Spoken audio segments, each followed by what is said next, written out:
Welcome to First Fruits Coffee. My name's Dan. Today we are going through the coffee recipe.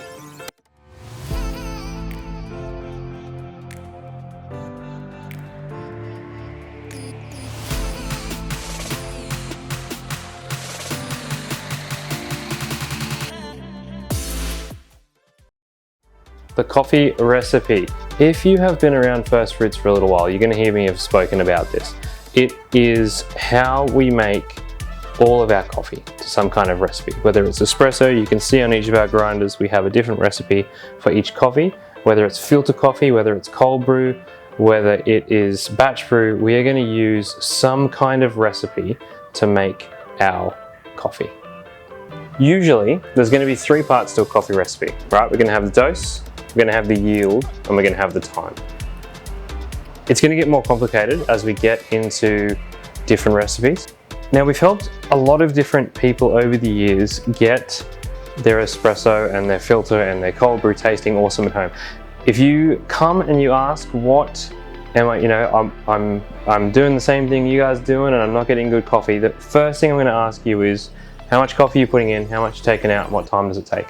Those three things are going to be able to control a large amount of the variables so that we can figure out from there what is it that's causing the bad flavors. Even here we have the new Mahlkönig E80s, which actually weighs the coffee as we put the portafilter in.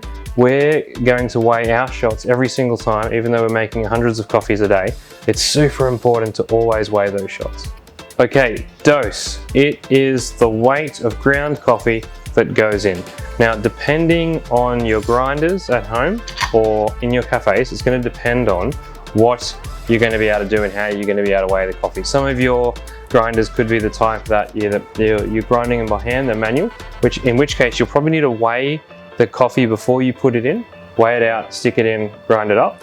With a grinder like this, we can basically just put it straight in and it'll automatically tear our portafilter and start weighing it. These things are absolutely fantastic. You're not going to have access to something like this at home, but the same concept is going to exist where you will weigh out how much coffee you've put in, so you know exactly to the 0.1 of a gram how much is going in.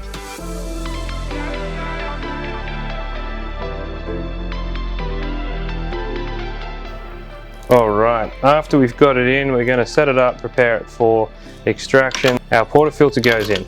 From here, we want to make sure that we're able to use our scales to catch the espresso that's coming out, so we know exactly how much water is being passed through and being catched into the cup. This is our yield.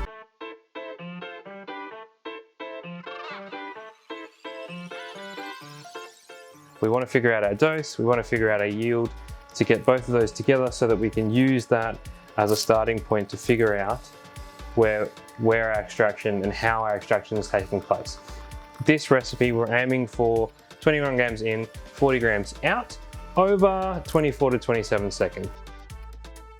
Usually a good starting point for when you're using our coffee, or really any coffee in general, you want to do a 1:2 ratio, which means that if we put in 20 grams of coffee, we're going to take out 40 grams of espresso.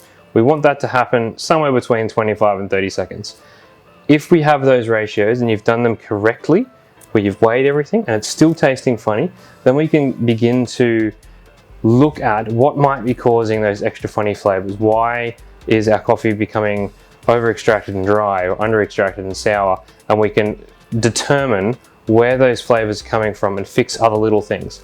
In here, we do hundreds of coffees a day. We are weighing every single shot. Even if you're using one of our single grinders, we have our scales set up next to it, because it's really the only way that we can guarantee that the coffee is going to be extracted perfectly, especially when you're at home and you've got 250 grams to work with and you're making espresso. You don't want to be wasting huge amounts of coffee just trying to make the extraction good. You want it to be on point every time, and then you can slightly adjust it depending on how you want it to taste. The cool thing about the coffee recipe is that we can apply it to any different coffee making device. These are all very different styles of extraction.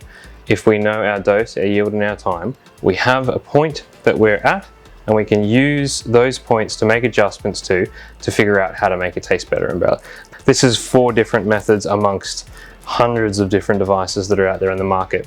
All of them should be made to some kind of recipe. The next thing we're going to add into our coffee recipe when we're doing filter brewing is going to be temperature. We want to know the temperature that the water is going in so that we can control how that extracts the coffee. Now that we've added in temperature, and as an example, let's just say we're going to stick to 93 degrees when we're extracting on our filter. The next thing we're going to add in is called the pour schedule, which is going to determine how much water we pour in when. Using the V60 as an example, the 3 parts that we're going to use are going to be our bloom, our first pour, and then our second pour. Our bloom. What we're doing with our bloom is we are allowing the water to hit the coffee and start to degas a little bit. That degas is going to cause the coffee that's in there to over extract a little bit in that early state. Now our bloom's in, it's starting to go. We're going to let it go for 30 seconds. At 30 seconds, we're going to start our first pour. Usually, if we're using, say, a 16 to a 20 gram dose, we're going to pour in 60% of our total yield. If we're doing a 20 gram dose, we want to have a finishing water component of 320 grams. 60% of that is going to be 192. After this point, we are going to get our second pour, and from that point, you're basically at the time that you've set, which in our example of this recipe is going to be 1:20. We're going to start our second pour, and you're going to pour all the way up to 320.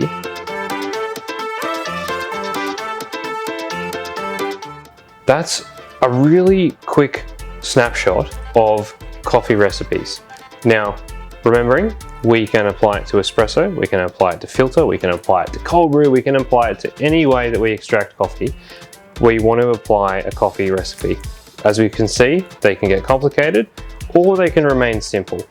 Thank you for watching. If you could subscribe to this channel, it really helps us as we start putting more and more content out there. We want to make sure that you are able to make coffee good at home or in the cafe that you're at, because it seems really difficult, but it's not actually that complicated. We just need to control a bunch of little points, put it together, and we can make exceptional coffee consistently, always at home.